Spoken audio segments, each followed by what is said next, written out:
Coco Martin nagdesisyon na. Aniya, gagawin ko po ito, para sa lahat ng Pilipino.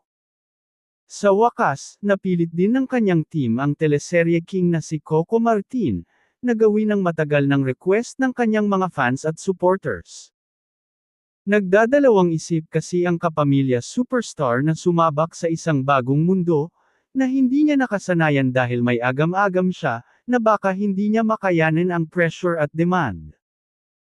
Kung ang pagpasok sa politika at pagtakbo sa 2025 elections ang iniisip niyo, nako, nagkakamali kayo, dahil mukhang wala pa talaga sa isip niya ang maging politiko. Ang tinutukoy namin ay ang pagkasa ni Coco na pasukin na rin ang pagtitiktok. Yes, napao na rin ang partner ni Julia Montes na gumawa na rin ng content para sa naturang platform. At in fairness, sa loob lamang ng 6 na oras mula nang isapubliko ni Coco Martin ang kanyang official TikTok account, ay nakakuha na agad siya ng 68,000 followers. Inopen ni Coco ang kanyang verified account na @CocoMartinOfficial, kalakip ang isang nakakaaliw na video kung saan niya formal na in-announce ang pagpasok niya sa naturang social media app.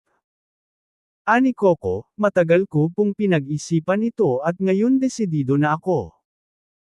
Gagawin ko ito para sa kinabukasan ko, sa kinabukasan ng aking pamilya, at sa kinabukasan ng lahat ng mga Pilipino, ang pasakalyeng mensahe ni Coco sa lahat ng kanyang taga-subaybay.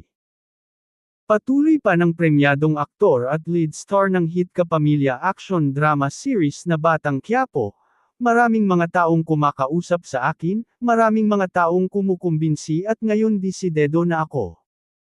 Kayo ang kauna-unang makakaalam nito, ako si Coco Martin nasa TikTok na. Kaya ano pa ang hinihintay niyo i-follow niyo na ako, ang pa-under pang sabi ni Coco. Bukod sa TikTok, active rin si Coco sa Facebook, Real Coco Martin, at Instagram Coco Martin PH.